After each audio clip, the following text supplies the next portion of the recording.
Bhadra is like a pure gem. She has such a pure heart.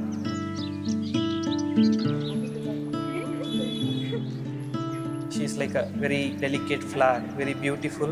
You feel like you should never spoil that flower. നീയൊളി നീ സുടൽ നീ വിളക്കം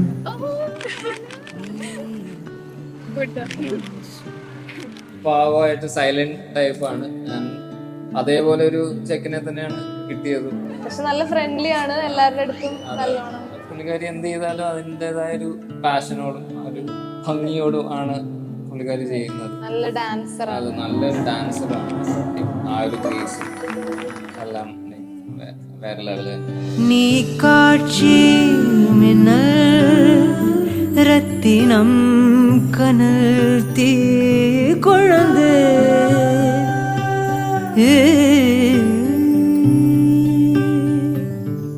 7 മണിക്ക് അമ്പലത്തിൽ. Okay okay okay. ഞങ്ങൾ Uttarakhand trip plan ചെയ്തിട്ട് അതിൽ girls എല്ലാം last minute back out ചെയ്തു.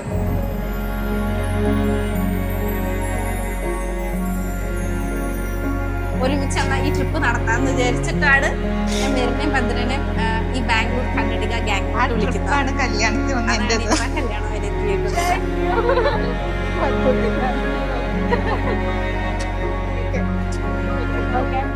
So one fine day when we were in temple in Uttarakhand, there was a huge crowd. She was alone there, so I was trying to safeguard her, and then she looked back at me and she said like, please don't let me go because I don't have my phone, and it touched my heart too much.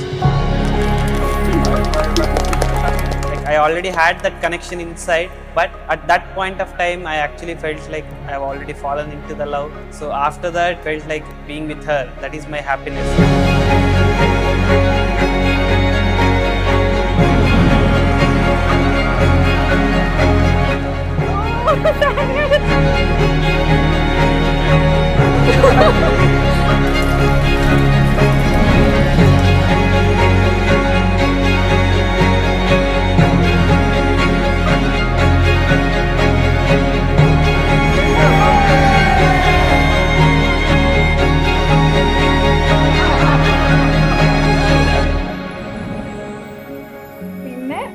Bangalore എത്തി. അപ്പൊ ആൾക്കിങ്ങനെ by പറയുമ്പോൾ നല്ല വിഷമമുണ്ടെന്ന് നമുക്ക് മനസ്സിലാവുമായിരുന്നു. ഇപ്പൊ കഴിഞ്ഞ് ഞാൻ വീട്ടിൽ വന്നപ്പോ തന്നെ ആള് പറഞ്ഞു. പക്ഷെ അപ്പൊ എനിക്ക് അങ്ങനെ ആകെ 10 ദിവസമല്ലേ കണ്ടിട്ടുള്ളൂ. അപ്പൊ അങ്ങനെ എനിക്ക് യെസ് പറയാൻ മടിയായിരുന്നു. പിന്നെ പക്ഷെ 2 മാസമൊക്കെ സംസാരിച്ച് ആളെ ശരിക്കും മനസ്സിലായപ്പോ എനിക്ക് ഉറപ്പായത് തന്നെയാണ്.